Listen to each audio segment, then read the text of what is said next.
Čau visiem! Mēs atrodamies uz rapša lauka, ziemas rapša lauka. Un es vēlējos nedaudz pastāstīt par un apskatīties par graminicīdu lietošanu ziemas rapsī rudenī. Ir standarta risinājumi, kuru mēs visi esam zinoši. Mums tur daudz nevajag neko stāstīt, bet ir nestandarta situācijas, kur bieži vien arī uzdod saimnieki jautājumu, ko darīt tādā vai šitādā situācijā. Tad šobrīd mēs esam tieši vienā vietā, kur ir nestandarta situācija, kur mēs redzam, ka ir ļoti daudz sārņaugu. Šī gadījumā tie ir ziemas mieži, un rapsis vēl ir ļoti mazā attīstības stadijā. Principā pirmā lapa nāk līstā tik ārā, šur tur pat ir dīgi lapas.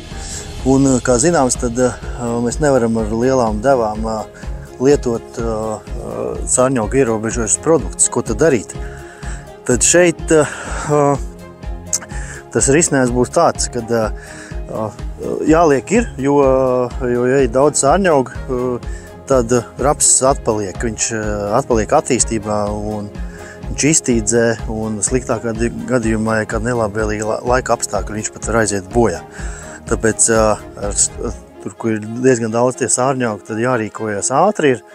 Un tad, kā mēs darām, tad mēs lietojam nedaudz samazināt devu, kas ir 0,5–0,6 litri uz hektāru, kāds no, vai tas ir mūsu gadījumā Skandagras Jenot Plus, vai no Invigo vai Targa Super no Bayer.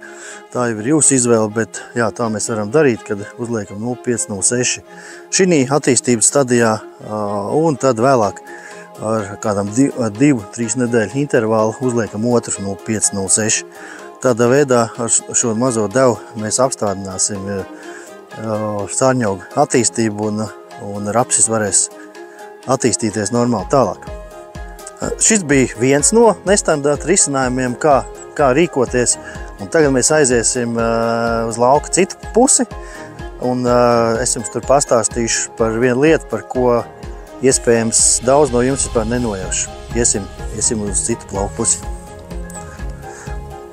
Tā, mēs esam tagad atnākuši uz tā paša lauka, garš citu stūri, un šeit varbūt labības sārņaugi ir ļoti maz, kaut kur par retam, bet šeit ir pavisam cits skats, un šeit mēs arī redzam, ka kaut kāda no viendīglapnē zālēm kā auga, un tā nav kaut kāda, tā ir maura skarena, un kā zināms, tad parastie, neteiksim parastie, bet zināmie graminicīdi, kas viss ir tirgu Latvijā pieejami, viņi neierobežo maura skarenu. Tad šobrīd tirgu jau ir, tas nav jaunums, bet ir jau vairākus gadus tirgu produkts Centurion Plus, kurš maura skarenu paņems jebkurā attīstības stadijā.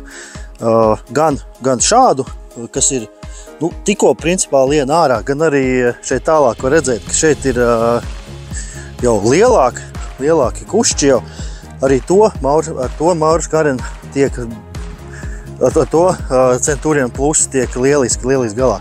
Kā arī jau ar pavasarī, arī ja jau maura skareni jau nāk, jau skarās, tad arī, principā, kā es teicu, tad jebkurā stadijā Centurion Plus ar 1 litru tiek galā. Bet šeit, kad mēs pastamies uz to rapša attīstības stadiju, tad viņi tāda pati ir, kā bija tur iepriekšējā, nedaudz pirms tam, kur es stāstīju.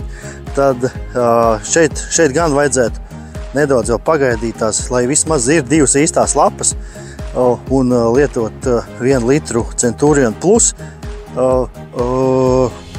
un maura skarena būs kontrolēta, un arī labības sārņaugi būs ierobežoti. Ūdens daudzumu gan es neieteiktu mazināt zem 150 litriem, jo tagad arī gaidām diezgan tāds silti laika apstākļi, jo mēs varam ar mazāku ūdens daudzumu, ja nedaudz trāpīsies saulīt, varam arī kaut ko nedaudz iededzināt.